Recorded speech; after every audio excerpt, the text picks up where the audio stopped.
Hello बच्चों, इस question में गिवन है sum of an infinite geometric series with positive term is 3 and sum of cube of its 27/19. Then common ratio of this series is option है 1/3, 2/3, 2/9, 4/9.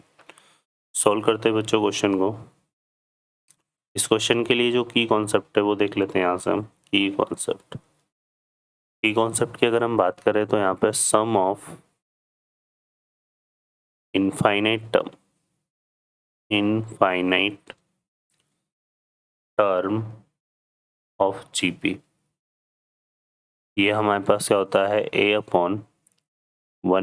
r, और r यहाँ पर कैसे लाई करता है 0 to 1। ठीक है, तो ये हम यूज़ करेंगे। यहाँ पर a फर्स्ट टर्म है और r क्या है, कॉमन रेशियो। तो सॉल्व करते हैं बच्चों क्वेश्चन को। इस क्वेश्चन में बोला हुआ है कि sum of infinite term with positive term is 3। तो यहाँ पर हमें क्या गिवन है, सम ऑफ इनफाइनाइट टर्म। तो यहाँ पर कंसिडर कर लेते हैं लेट जीपी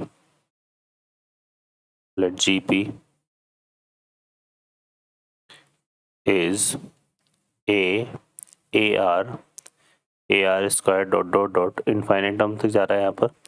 तो ये हमारे पास जो सम आ जाएगा यहाँ पर S इनफाइनाइट, वो कितना आ रहा है, ये आएगा a/1 - r, और ये हमें किसके इक्वल दिया हुआ है 3 के।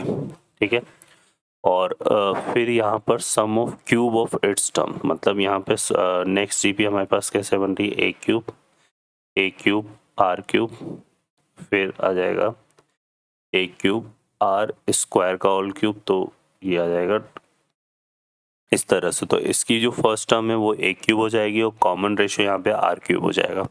तो इस वाले केस में जो इनफाइनाइट टर्म का सम है, इसको हम कुछ ले लेते हैं, कुछ इस तरह से p इनफाइनाइट ले लेते हैं। ठीक है ना, इस सीरीज को। तो ये आ जाएगा हमारे पास कितना, a cube upon common ratio यहाँ पे r क्यूब आएगा, है ना।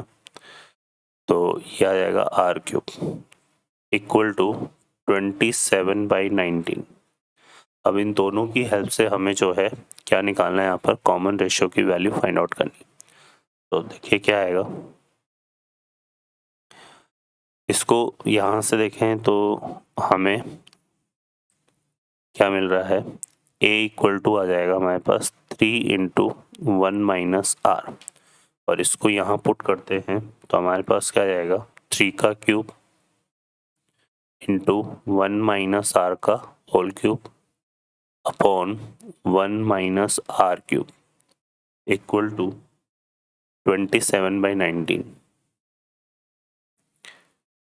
अब 3 का क्यूब 27 ही होता है, तो 3 का क्यूब से 27 तो कैंसिल हो जाएगा, और यह आएगा 19 इंटू, अब 1 - r क्यूब को ओपन करें तो यह आएगा 1 - r, और यह आएगा 1 + r - 2r। इस तरह से लिख सकते हैं, वही 1 - r और 1 - r का होल स्क्वायर लिख दिया, और 1 - r क्यूब है तो इसको क्या लिखेंगे, 1 - r, और ये जाएगा 1 + r स्क्वायर। यहाँ पर a cube minus b cube का फॉर्मूला अप्लाई कर दिया, तो इससे ये तो कैंसिल हो गया। ठीक है, अब हमें यहाँ पे 1 + r स्क्वायर आएगा।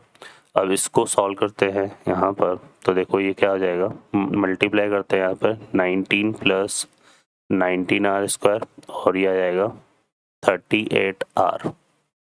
ठीक है, और यहाँ से आ रहा है 1 + r स्क्वायर, इसको उस तरफ शिफ्ट करते हैं तो ये आएगा 18r, ये आ जाएगा यहाँ पे 39 हो जाएगा, ये माइनस का 18r स्क्वायर 39r, और यहाँ पर भी कितना जाएगा 18 ही आ जाएगा, ये +18 इक्वल टू 0। अब इसके फैक्टर हमें करने यहाँ पे हैं, तो उसके लिए देख लेते हैं पहले यहाँ पे। तो एक तो 3 कॉमन आ रहा है इसमें से, तो ये आएगा 6r स्क्वायर हो जाएगा, और ये हो जाएगा 13r + 6 इक्वल टू 0।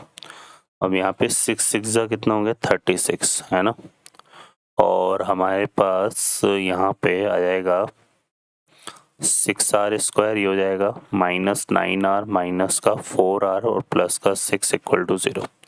इसमें से अगर हम देखेंगे तो 3r कॉमन आएगा, तो यह आ जाएगा 2r - 3, और यहाँ से अगर हम माइनस का 2 कॉमन लें तो यह आएगा 2r माइनस 3, तो यह आएगा 3r माइनस 2 इंटू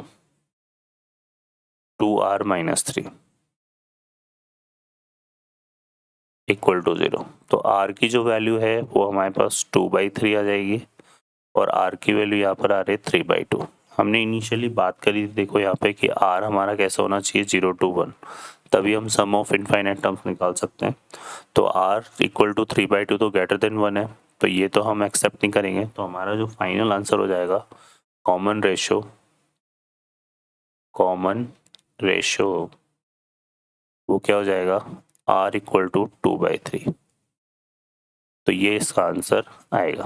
ओके बच्चों, तो इस तरह से इस प्रॉब्लम को सॉल्व करेंगे। तो ऑप्शन हमारा कौन सा करेक्ट हो गया, B option is the correct answer. Okay बच्चों, I hope you understand well. Best of luck, thank you.